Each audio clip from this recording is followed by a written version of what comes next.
kegiatan kita pada hari ini berbagi praktik baik budaya positif di sekolah. Bapak Ibu, apakah budaya positif atau apa budaya? Budaya itu sendiri, ya, tentunya untuk Bapak Ibu yang berasal dari seni budaya tidak asing lagi ya Bapak Ibu.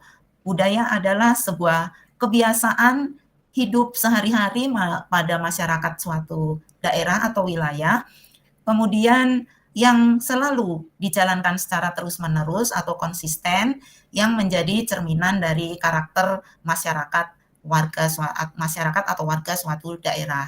Nah, itulah dinamakan budaya. Nah, bagaimana dengan budaya positif itu sendiri, Bapak Ibu?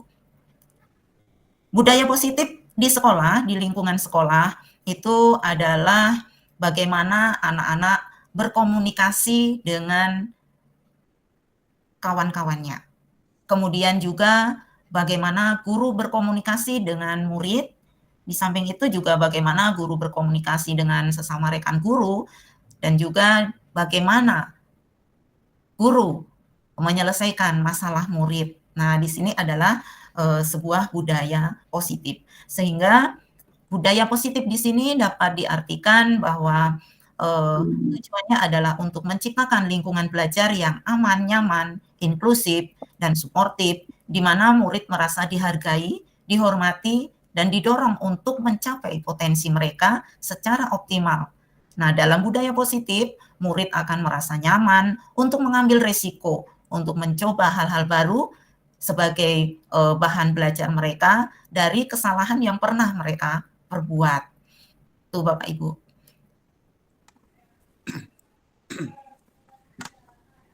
Bapak Ibu, nanti ada beberapa hal yang ingin saya sampaikan. Di sini saya akan mengajak Bapak Ibu semua untuk mengeksplorasi apa itu disiplin positif dan nilai-nilai kebajikan universal. Kemudian teori kontrol, motivasi, hukuman, dan penghargaan restitusi. Nah, ini yang ketiga ini sangat erat kaitannya dengan kita ya Bapak Ibu, yaitu keyakinan kelas. Kemudian kebutuhan dasar manusia dan dunia yang berkualitas, restitusi, 5 posisi kontrol, dan segitiga restitusi. Bapak Ibu, dengan webinar kali ini atau berbagi praktik baik hari malam ini, saya mengajak Bapak Ibu semua untuk atau mempunyai harapan ya, mempunyai harapan agar Bapak Ibu dapat menanamkan disiplin positif dan nilai-nilai kebajikan. Kemudian yang kedua, dapat merumuskan keyakinan kelas. Yang ketiga, memahami kebutuhan dasar manusia. Dan keempat, memahami posisi kita sebagai guru yang baik, yaitu memposisikan sebagai manajer. Nah, bagaimana materi ini semua Bapak Ibu? Sama-sama kita simak ya Bapak Ibu. Baiklah, kita bahas satu persatu Bapak Ibu. Sebelumnya saya akan memberikan pemantik ya Bapak Ibu, sebagai rangsangan Bapak Ibu menuju materi yang akan kita diskusikan bersama. Sini, sebentar saya. Oke. Silakan Bapak Ibu. Bapak Ibu silakan dijawab ini, setuju atau tidak setuju. Bapak Ibu boleh raise hand, menggunakan fitur raise hand, bisa juga Bapak Ibu menggunakan kolom chat yang sudah tersedia ya Bapak Ibu, ada kolom chat di sisi pojok kanan ini, silakan sampaikan. Yang pertama, hukuman dapat mendisiplinkan anak. Nanti Bapak Ibu silakan diberikan nomor ya Bapak Ibu, nomor 1, Bapak Ibu setuju atau tidak, nomor 2 setuju atau tidak, seperti itu ya Bapak Ibu. Bagaimana, sudah bisa dipahami ya Bapak Ibu? Silakan apabila mau raise hand. Saya perbesar dulu.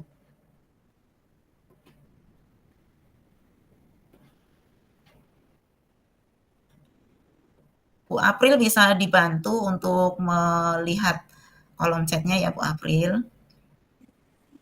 Siap Bu Dia. Silakan, siapa yang mau memulai Bapak Ibu? Setuju atau tidak Bapak Ibu tentang oke Bu Sriwarni, silakan Bu Sri. Silakan. Terima kasih atas kesempatannya Ibu. Mohon maaf off cam karena di sini sinyalnya sedang tidak stabil Bu ya. Oh iya silakan. Kalau menurut pendapat saya, hukuman dapat mendisiplinkan anak ini saya tidak setuju. Karena hukuman ini kan sudah ujung-ujungnya itu menyakiti, kayak gitu. Yang kedua, itu pemberian hukuman dengan hal positif seperti membaca buku, membersihkan halaman sekolah dapat meningkatkan disiplin anak. Ini saya juga tidak setuju. Karena walaupun itu hal positif, itu tidak keluar dari dirinya sendiri. Dan yang nomor 3 ini juga memberikan penghargaan. Kalau misalnya mau mengubah sesuatu itu, arahnya itu ada unsur yang keluar dari diri anak kita itu sendiri. Ini arahnya itu dari kita semua, bukan dari unsur intrinsik dari anak itu sendiri. Terima kasih, Ibu.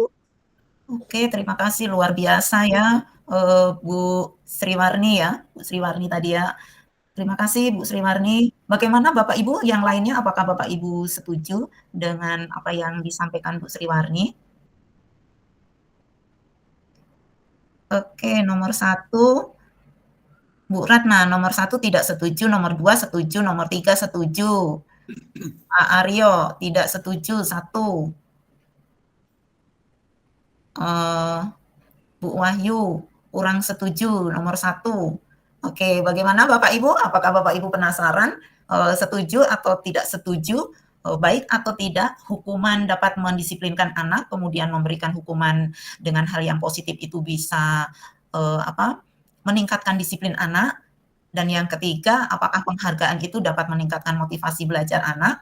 Nah, Pak Aryo setuju ini yang nomor 2 dan 3 ya. Oke, Bapak Ibu simpan baik-baik ya jawaban Bapak Ibu. Nanti kita akan cek dan recheck untuk penjelasannya kemudian. Saya nanti tidak akan memberikan penegasan, tapi Bapak Ibu silakan simak baik-baik. Terima kasih Bapak Ibu untuk partisipasinya baik di kolom chat maupun yang open mic.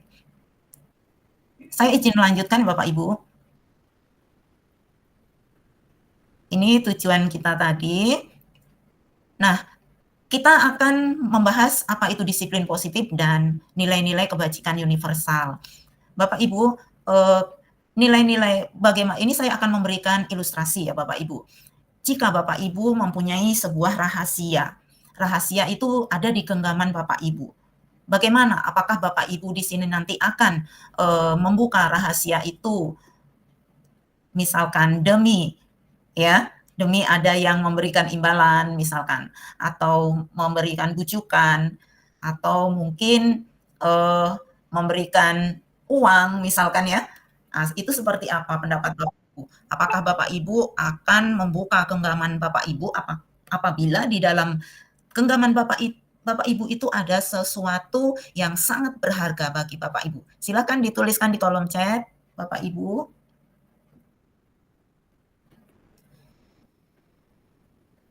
Oke, belum ada, sambil menunggu Bapak Ibu.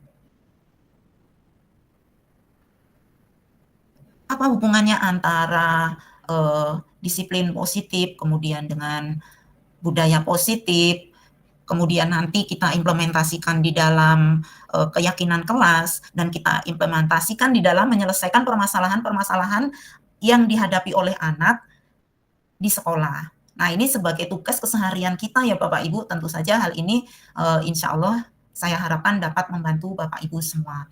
Baiklah Bapak Ibu, di dalam layar sudah Bapak Ibu bisa baca bahwasanya di sini ilustrasi guru mengontrol murid itu hanyalah sebuah ilusi Bapak Ibu ya. Jadi apakah Bapak Ibu bisa mengontrol murid? Kemudian apakah kritik yang membuat orang merasa bersalah itu dapat menguatkan karakter anak? Apakah semua penguatan positif efektif itu dapat bermanfaat? Kemudian apakah orang dewasa itu mempunyai hak untuk memaksa anak? Nah, ternyata semua itu adalah ilusi Bapak Ibu. Nah, bagaimana kok ini bisa dikatakan ilusi? Saya izin untuk melanjutkan Bapak Ibu.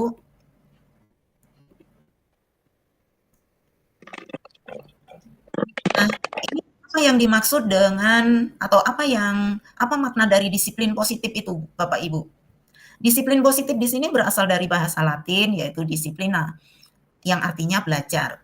Biasanya di kita itu sering kali terjadi miskonsepsi antara pemahaman disiplin yang sesungguhnya dengan pemahaman kita dalam budaya kita ya Bapak Ibu. Kita sudah terbiasa karena budaya itu adalah kebiasaan. Nah, disiplin positif pada dasarnya adalah disiplin diri yang membuat orang mampu untuk mengenali potensinya menuju sebuah tujuan apa yang mereka hargai. Tetapi seringkali terjadi miskonsepsi di dalam budaya kita bahwa kita memaknai disiplin itu sesuatu yang dilakukan seseorang pada orang lain untuk mendapatkan kepatuhan. Nah, ini miskonsepsi yang sering kita dapatkan. Bagaimana kecenderungan umum di dalam menghubungkan kata disiplin, ya? Jadi kecenderungan menghubungkan disiplin di dalam budaya kita itu dengan ketidaknyamanan karena tadi diartikan disiplin adalah sebuah perlakuan seseorang pada orang lain untuk mendapatkan kepatuhan. Nah, seolah-olah disiplin ini menjadi sebuah ketidaknyamanan Bapak Ibu ya, bukan apa yang kita hargai atau kita percayai sebagai suatu tujuan mulia. Nah, di sini ada paradigma perubahan stimulus respon dan teori kontrol. Apa itu? Nah, siapa sesungguhnya yang memiliki kontrol atas diri kita, Bapak Ibu? Kita hubungkan dengan ilustrasi saya tadi yang saya berikan di awal, menggenggam kinan pada tangan kita. Nah, apabila datangnya dari stimulus respon, kita akan mencoba mengubah orang agar berpandangan sama dengan kita. Tetapi berdasarkan teori kontrol, kita akan berusaha memahami pandangan orang tentang dunia. Berdasarkan stimulus respon, perilaku buruk dilihat sebagai suatu kesalahan. Ini seringkali ya Bapak Ibu. Kalau anak-anak di sekolah itu nakal, pasti buruk itulah pandangan kita. Itu stimulus respon. Tetapi apabila dalam teori kontrol, semua perilaku manusia itu pasti ada tujuannya. Mengapa mereka nakal, mengapa mereka bandel, mengapa mereka sok cari perhatian, itu semuanya ada tujuannya. Nah, Bapak Ibu, di dalam stimulus respon, orang lain bisa mengontrol saya, tetapi di dalam kontrol, teori kontrol, kita yang bisa mengendalikan kontrol diri kita sendiri. Kemudian, saya bisa mengontrol orang lain, ini di dalam stimulus respon. Di dalam teori kontrol, Anda tidak bisa mengontrol orang lain. Kemudian di stimulus respon, pemaksaan ada pada rujukan gagal, tetapi di dalam teori kontrol ini tidak ada kegagalan. Justru akan menimbulkan sebuah kolaborasi. Nah, kalau di stimulus respon tentu saja ada model berpikir menang kalah. Sedangkan di dalam teori kontrol tidak ada, ini menang untuk menang.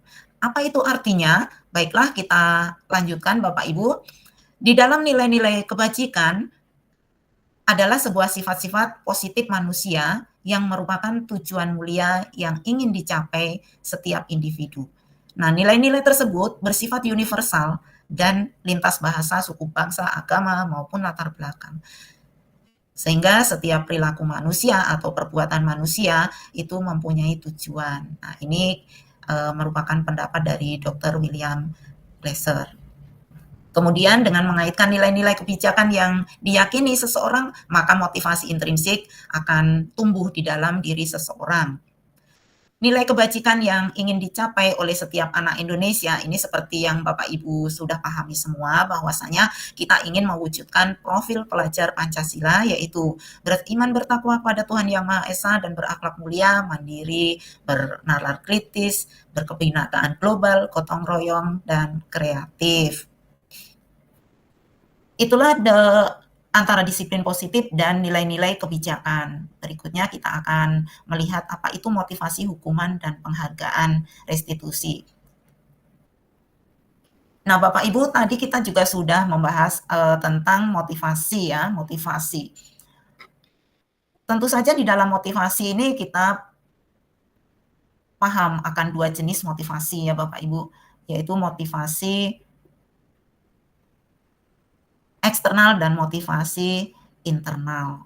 Bagaimana itu motivasi eksternal, bagaimana motivasi internal? Baiklah Bapak Ibu, kita simak bersama.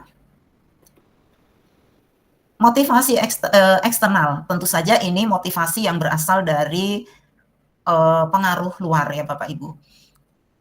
Contohnya untuk menghindari ketidaknyamanan hukuman. Nah, ini biasanya akan menimbulkan suatu pertanyaan apabila kita melakukan tindakan tersebut. Dalam benak kita akan bertanya, apa yang akan terjadi bila saya tidak melakukannya? Seperti itu.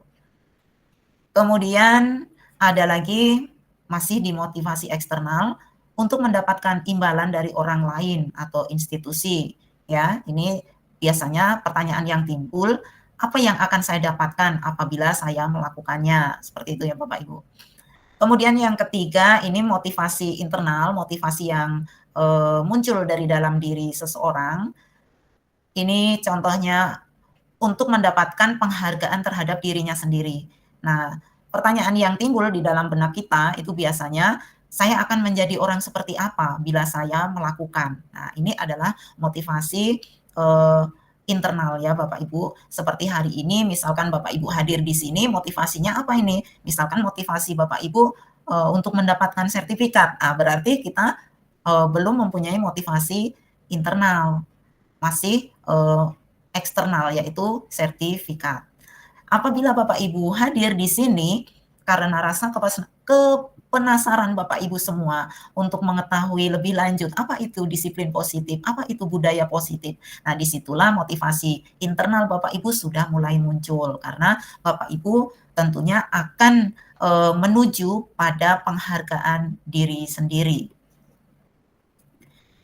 Nah, Bapak Ibu, seperti apa yang dikatakan oleh Bapak Pendidikan kita Ki Hajar Dewantara, bahwasanya merdeka itu artinya tidak hanya terlepas dari perintah, akan tetapi juga cakap untuk memerintah diri sendiri.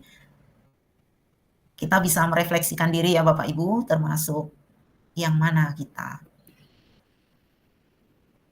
Baiklah Bapak Ibu, ini ada dihukum oleh penghargaan. Apa itu dihukum oleh penghargaan? Coba saya menghentikan sebentar ya Bapak Ibu. Apa dihukum oleh penghargaan? Padahal penghargaan, kenapa penghargaan bisa menghukum? Penghargaan bukannya memotivasi. Nah, ini silakan Bapak Ibu kaitkan dengan pemantik yang pertama tadi ya Bapak Ibu. Pemantik pertama tadi.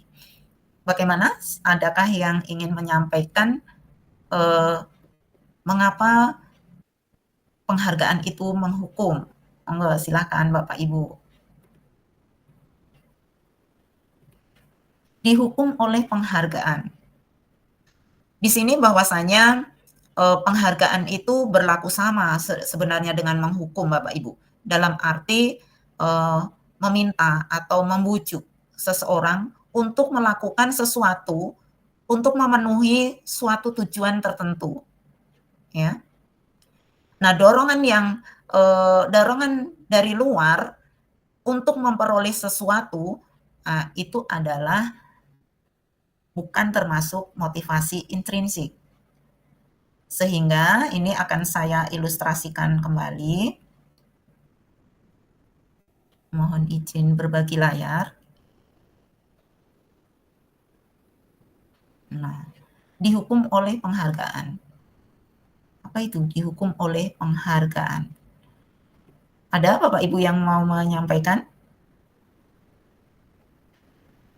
Kok penghargaan bukan memotivasi ya, kok malah menghukum ya, itu gimana?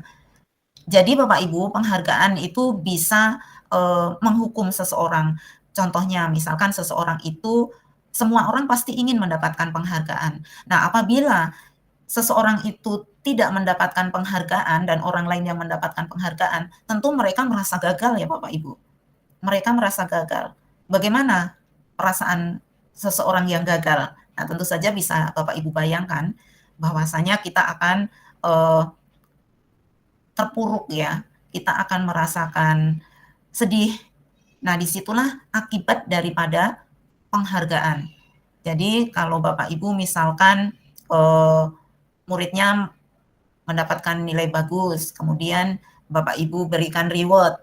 Nah, itu sepertinya ya kita menurut budaya kita seolah-olah itu adalah penghargaan, dapat memotivasi anak agar lebih aktif kembali atau lebih aktif lagi.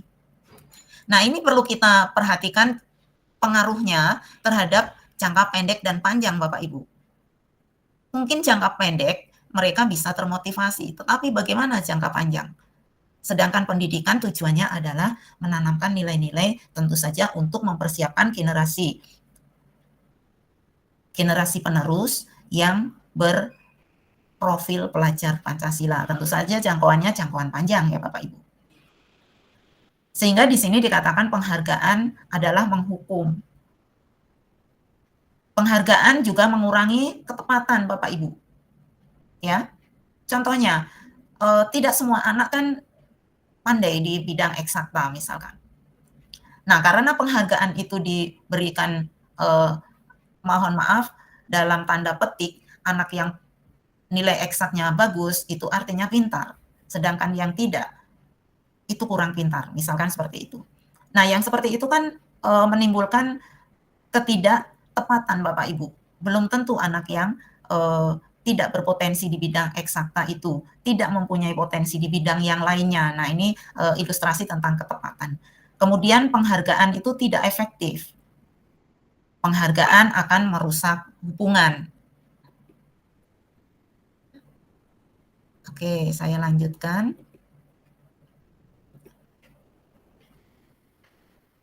Ini tadi ilustrasi dari dihukum oleh penghargaan. Penghargaan akan menurunkan kualitas seseorang. Apabila mereka tidak mencapainya, mereka akan sedih, mereka akan merasa gagal, mematikan kreativitas, dan mengurangi motivasi intrinsik. Jangka panjang ya Bapak Ibu.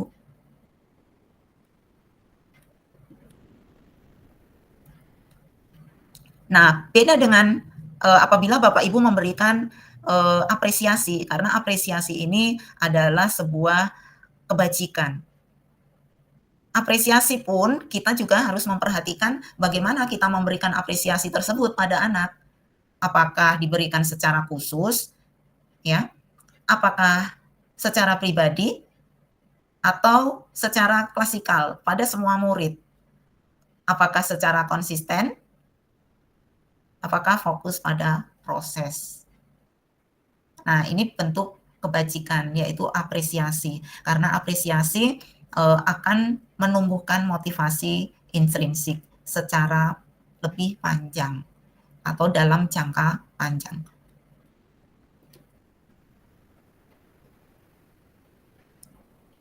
Saya kira kalau contoh pengakuan atau apresiasi tidak perlu disampaikan ya Bapak Ibu sudah sehari-hari memberikan apresiasi pada anak. Nah, ini coba saya ingin pendapat Bapak Ibu kembali Bapak Ibu ya.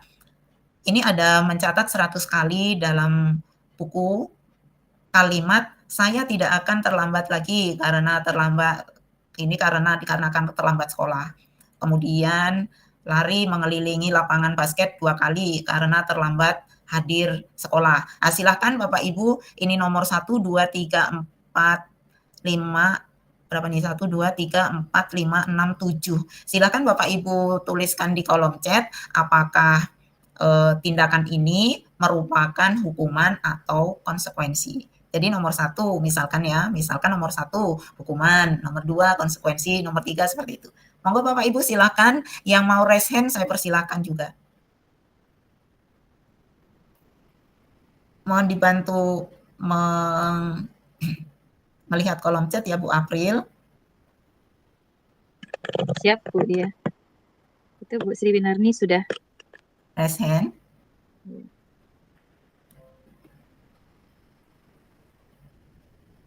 Nomor 1 hukuman Bu Sri Warni. Langsung aja Bu, semuanya 1, 2, 3. Monggo yang lainnya ya Bu Ratna, Bu Wardia, Pak Aryo.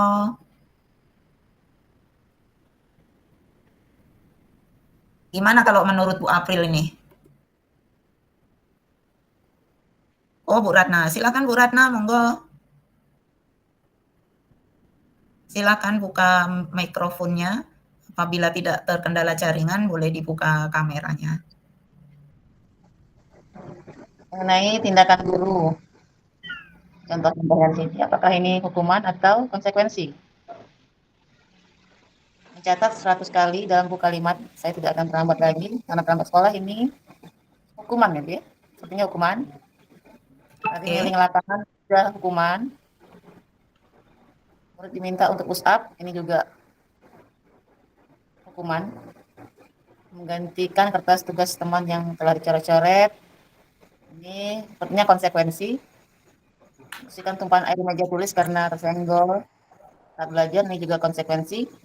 Murid disuruh untuk tidak mengenakan sepatu harian karena tidak mengenakan sepatu hitam, ini hukuman. Lari mengelilingi lapangan basket karena terlambat, ini juga hukuman. Demikian bisa saya sampaikan. Oke, luar biasa. Terima kasih Bu Ratna. Coba Bapak Ibu, Bapak Ibu simpan masing-masing jawaban Bapak Ibu ya. Simpan masing-masing jawaban Bapak Ibu, apakah hukuman ataukah konsekuensi. Boleh saya lanjut ya Bapak Ibu?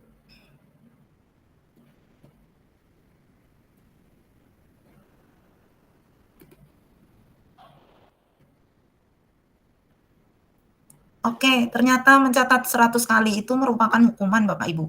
Kemudian lari mengelilingi lapangan, hukuman, push up hukuman, menggantikan kertas yang dicoret konsekuensi tentunya, membersihkan tumpahan air juga konsekuensi, kemudian murid disuruh untuk tidak mengenakan sepatu hukuman, sedangkan lari mengelilingi lapangan di pelajaran PCOK itu konsekuensi. Terima kasih Bapak Ibu semua. Baik, saya izin melanjutkan Bapak Ibu.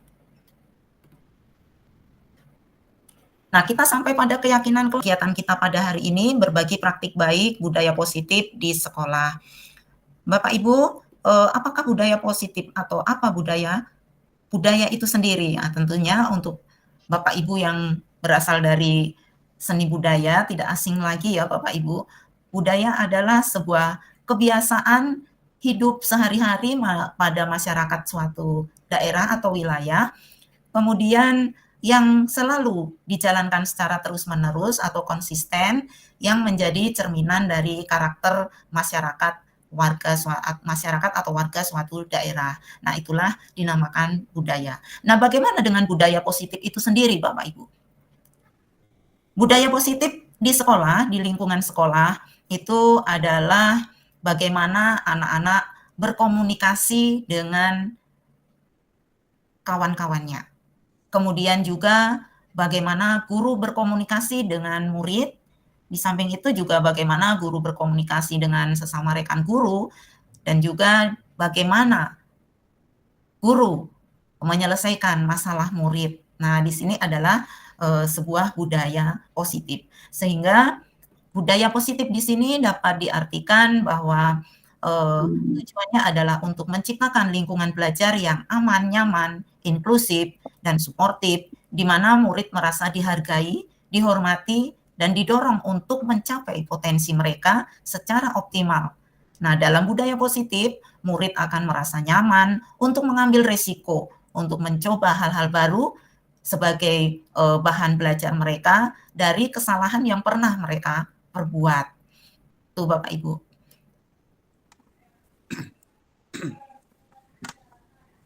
Bapak Ibu, nanti ada beberapa hal yang ingin saya sampaikan. Di sini saya akan mengajak Bapak Ibu semua untuk mengeksplorasi apa itu disiplin positif dan nilai-nilai kebajikan universal. Kemudian teori kontrol, motivasi, hukuman, dan penghargaan restitusi. Nah, ini yang ketiga ini sangat erat kaitannya dengan kita ya Bapak Ibu, yaitu keyakinan kelas.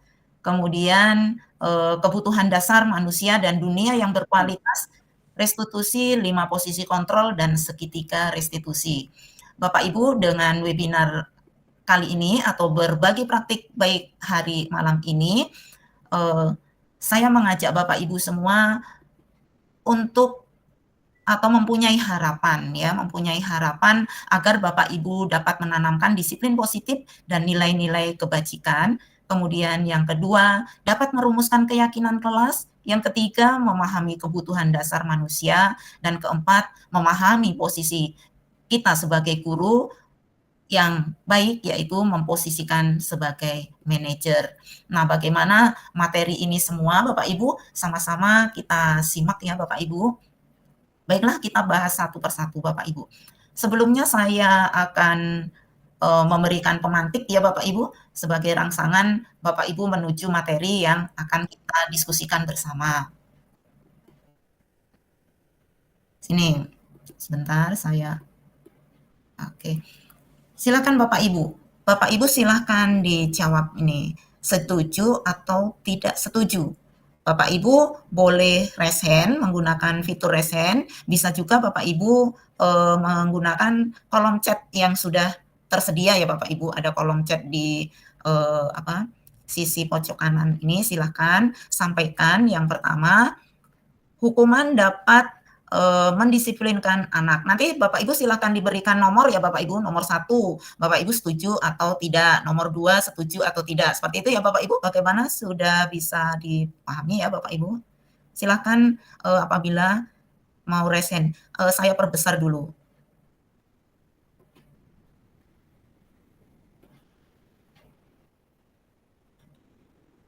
Bu April bisa dibantu untuk melihat kolom chatnya ya Bu April. Siap, Bu Dia. Silakan siapa yang mau memulai Bapak Ibu? Setuju atau tidak Bapak Ibu tentang oke Bu Sriwarni, silakan Bu Sri. Silakan. Terima kasih atas kesempatannya Ibu. Mohon maaf off cam karena di sini sinyalnya sedang tidak stabil Bu ya. Oh iya silakan. Kalau menurut pendapat saya, hukuman dapat mendisiplinkan anak ini saya tidak setuju. Karena hukuman ini kan sudah ujung-ujungnya itu menyakiti kayak gitu. Yang kedua itu pemberian hukuman dengan hal positif seperti membaca buku, membersihkan halaman sekolah dapat meningkatkan disiplin anak. Ini saya juga tidak setuju. Karena walaupun itu hal positif itu tidak keluar dari dirinya sendiri, dan yang nomor 3 ini juga memberikan penghargaan. Kalau misalnya mau mengubah sesuatu itu arahnya itu ada unsur yang keluar dari diri anak kita itu sendiri. Ini arahnya itu dari kita semua, bukan dari unsur intrinsik dari anak itu sendiri. Terima kasih Ibu. Oke, terima kasih luar biasa ya Bu Sriwarni ya, Bu Sriwarni tadi ya. Terima kasih Bu Sriwarni. Bagaimana Bapak Ibu yang lainnya, apakah Bapak Ibu setuju dengan apa yang disampaikan Bu Sriwarni? Oke, nomor 1 Bu Ratna, nomor 1 tidak setuju, nomor 2 setuju, nomor 3 setuju. Pak Aryo tidak setuju, 1. Bu Wahyu kurang setuju, nomor 1. Oke, bagaimana Bapak Ibu? Apakah Bapak Ibu penasaran setuju atau tidak setuju? Baik atau tidak hukuman dapat mendisiplinkan anak, kemudian memberikan hukuman dengan hal yang positif itu bisa meningkatkan disiplin anak. Dan yang ketiga, apakah penghargaan itu dapat meningkatkan motivasi belajar anak? Nah, Pak Aryo setuju ini yang nomor 2 dan 3 ya. Oke, Bapak Ibu simpan baik-baik ya.